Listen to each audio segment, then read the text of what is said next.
সম্মানিত দর্শক, আমি কৃষ্ণপদ দেবনাথ, উপসহকারী কৃষি কর্মকর্তা। এই মুহূর্তে আছি মানিককুনা ব্লকের মানিককুনা গ্রামে। এটা হচ্ছে উত্তর ফেঞ্চুগঞ্জ ইউনিয়নের একটা গ্রাম, মানিককুনা। আমরা দেখতে পাচ্ছি যে চারপাশে একটা গমের মাঠে আছি আমরা, বিশাল একটা গমের মাঠ। তো এই যে গমের মাঠে আজকে কিন্তু আমরা দেখতে পাচ্ছি যে গম পেকে গেছে, শীঘ্রই এটা হারভেস্ট করা হবে। তো আমার সাথে উপস্থিত আছেন কিন্তু এই গমটি যিনি বাস্তবায়ন করেছেন, ওনার নাম হচ্ছে নাজিম মিয়া। তো নাজিম ভাই আছেন, এবং এইখানে কিন্তু প্রায় 6 বিঘা জায়গায় আমরা গম চাষাবাদ করছি। আইপিএম গম প্রদর্শনী, এটা হচ্ছে একটা পার্টনারের একটা প্রদর্শনী, 6 বিঘা প্লটের একটা প্রদর্শনী। তো আজকের এই যে জায়গায় আমরা আছি, এইটা কিন্তু মানে গমটা কিন্তু চাষাবাদ করতে অনেক অনেক স্ট্রাগল করতে হয়েছে। আমরা কিন্তু আগেও অনেকবার ভিডিও দিয়েছি যে এই জায়গায় কিন্তু ঘাস ছিল, এই যে ঘাসটা আপনারা দেখতে পাচ্ছেন, এই ঘাসটাই কিন্তু ছিল তখন। তো আমরা এই যে ঘাসের সাথে লড়াই করে কিন্তু আজকে এই গমের কিন্তু আমরা চাষাবাদ করছি। এই যে দেখতে পাচ্ছেন যে গম পেকে গেছে, আমরা 2-1 দিনের ভিতর কাটা পড়বে, তাই না? 2-1 দিনের ভিতর কিন্তু কাটা পড়বে। তো আমরা এখানে কিন্তু শুধু আমি না, উপস্থিত আছেন এই ব্লকের উপসহকারী কৃষি কর্মকর্তা জনাব মিল্টন বৈরাগী দাদা। তিনি বলবেন যে এই যে গম প্রদর্শনী যে আমরা বাস্তবায়ন করেছি, এই যে বিভিন্ন ধরনের এই যে ঘাসের সাথে প্রতিযোগিতামূলকভাবে কিন্তু গমকে আমাদেরকে টিকিয়ে রাখতে হয়েছে, কিভাবে কি করা হয়েছে তা সম্পূর্ণ তিনি এখন বর্ণনা। আমরা দাদার বক্তব্য নিব। মিল্টন দা এই ব্লকের উপসহকারী কৃষি কর্মকর্তা। তো দাদা একটু বলুন যে কিভাবে কি হয়েছে এই যে গমটা। ধন্যবাদ কৃষ্ণবাবুকে। সম্মানিত কৃষক ভাইয়েরা, ইতিপূর্বেও এই গমের ধারাবাহিকভাবে 2 থেকে 3টা ভিডিও আপনাদের দেওয়া হয়েছে, আপনারা দেখেছেন। এটা বাড়িগম 33 পার্টনার প্রকল্পের আওতায় দানাদার নন রাইস ক্লাস্টার আইপিএম গম প্রদর্শনী।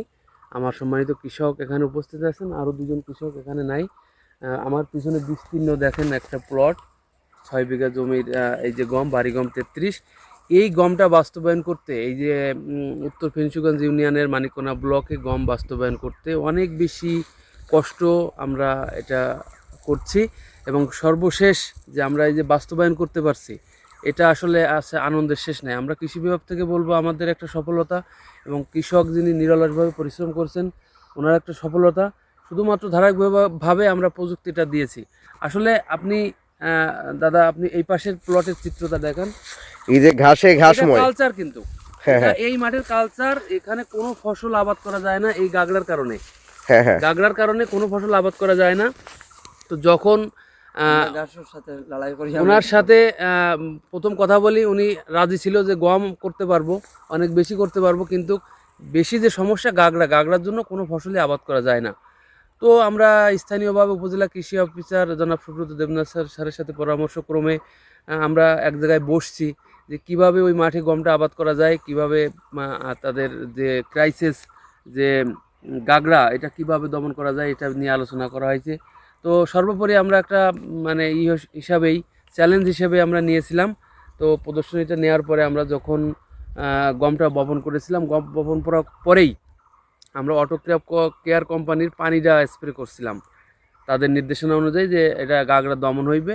কিন্তু আনফর্চুনেটলি, দুর্ভাগ্য জনিত কারণে আসলে সেটা সাকসেস হয় নাই।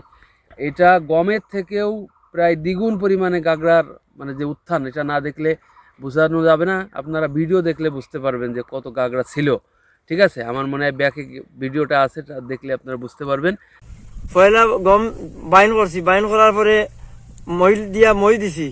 মই দেওয়ার পরে একটা গাছ ওর ঔষধ আছিল, এইটা আমি সারা জমিনে মারছি। 12 মেশিন ঔষধ মারছি, মাটিটারে ভিজাইয়া দিছি আমি।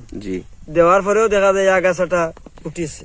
এই যে আমরা দেখতে পাচ্ছি এখানে এই আগাছা, পাশাপাশি দেখা যাচ্ছে যে গমের গাছ গজিয়েছে দারুণ ভাবে, কিন্তু একইভাবে প্রতিযোগিতামূলক ভাবে এই যে এই আগাছাগুলো দেখতে পাচ্ছি।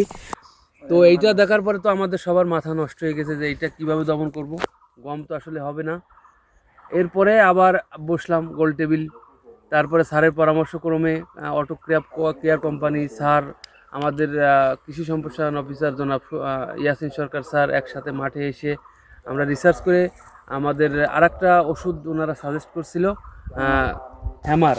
ঠিক আছে, এই হ্যামারটা আমরা প্রাথমিকভাবে 1 শতক জায়গায় আমরা ট্রায়াল স্বরূপ দিয়েছিলাম। তো 5 দিন পরে দেখি কার্যকরভাবে আছে যে আমাদের গাগরাটা দমন হয়েছে। তো সেটা একটা আশার বাণী ছিল।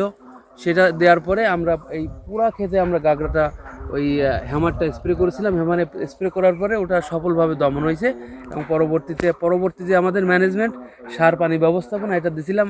এটাও এখানে কঠিন। এটা বিগত নভেম্বরের পরবর্তী সময় এখানে এখন পর্যন্ত বৃষ্টিপাত হয়নি। অনেক দূর থেকে ফিতা পাইপের মাধ্যমে সেচের ব্যবস্থা করা হয়েছে। যদি আর একটা সেচ দেওয়া যেত গম আরও বেশি ভালো হইতো। এমনিতেই গম অনেক বেশি ভালো। এই মাঠে বর্তমান অবস্থা এই গম এটা বিশ্বাস করা যায় না, অনেক বেশি ভালো। যেখানে আমরা ধারণা করছিলাম যে গম হবে না, সেখানে গম অনেক বেশি ভালো হয়েছে। উনি ছত্রাকনাশক স্প্রে করছেন, রোগ ব্যাধির আক্রমণ নাই বললে চলে। এখন আমরা ক্রপ কাটিং করার পরে পরবর্তীতে জানতে পারবো যে গম আমাদের কেমন ফলন হলো। তো এ পর্যায়ে যতটুকু আমি দেখছি আমরা গম একদম আমরা 2-1 দিনের ভিতরে ক্রপ কাটিং করবো, পেকে গেছে। তো গম আমরা সাকসেসফুল আমরা বলতেই পারি, একদম নিঃসন্দেহে বলতে পারি। তো আমাদের এই যে এত কিছুর পিছনে যিনি বাস্তবায়ন করেছেন আমাদের সম্মানিত কৃষক ভাই, তার তো একটা উপলব্ধি আছে। হ্যাঁ, তো তার আমি উপলব্ধি এই আমরা পর্যায়ে শেষ জানবো। করছি। আপনারা সবাই ভালো থাকবেন। আগামীতে আরো নতুন কিছু ভিডিও নিয়ে নতুনভাবে আপনাদের সামনে উপস্থিত হব। আপনারা পরামর্শ গ্রহণ করবেন। ভালো থাকবেন। ধন্যবাদ। এই পর্যায়ে আমাদের কৃষক ভাইকে চলে হ্যাঁ, ধন্যবাদ দাদাকে। নাজিম ভাই কেমন আছেন? জি ভালো আছি। মন ভালো আছে? জি ভালো।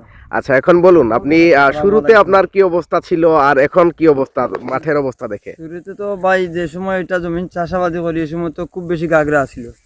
গাগরা থাকাকালীন যখন এই গমটা বাইন করছিলাম, করার পরে দেখা যায় গাগরা গম খাইয়া ফেলাই দিব। তখন একটা ঔষধ মারছিলাম, মারার পরে এই ওষুধটা কাজ করছে না। এরপরে দেখা যায় গমের উপরে উঠে গেছে গিয়ে গাগরা। এরপরে স্যার আপনারা সকল বইয়া বৈঠক করিয়া তারপরে দিছিল একটা হেমার দেওয়ার পরে যখন আমি হেমারটা আনিয়া মারছি 4-5 দিন পরে দেখছি হেমারটা খাজ হয়ে গেছে গিয়া। খাজ হওয়ার পরে তখন আমি বাকি ওষুধগুলো আনিয়া আমি চাষ করছি, স্প্রে করছি। স্প্রে করার পরে আমার গমটা ওনার লাইলে মাশাআল্লাহ সুন্দর জ্বলছে। এখন তো কাটবেন, কোন দিন কাটবেন? এখন 3-4 দিনের ভিতরে গমটা কাটার সময় গেছি। কাটিলে এই যে জমিতে আমরা গম চাষাবাদ করছি, আপনি যখন আমরা যখন আসছিলাম তখন কিন্তু প্রথমেই আপনি বলছিলেন যে ঘাসের কারণে কিন্তু কিছুই সম্ভব না, আসলেই সম্ভব না। এখন বলেন যে এখন থেকে কি সম্ভব এই জমিতে কাজ করা? এইভাবে রইলে তো সম্ভব স্যার। তাহলে প্রতি বছর তো এখানে বিভিন্ন ধরনের ফসল আপনি এখন ফলাতে পারবেন না? তো ধন্যবাদ। এটাই জানতে চাচ্ছিলাম নাজিম ভাইয়ের কাছে যে নাজিম ভাই অনেক খুশি তো আছেন? হ্যাঁ, লাভ তো হবে মনে করেন। তো গমের অবস্থা দেখে মনে হচ্ছে, জি ধন্যবাদ নাজিম ভাইকে। গমের অবস্থা দেখুন আপনারা, গম একেবারে পেকে গেছে এবং হ্যাঁ দানাও পুষ্ট হয়ে গেছে।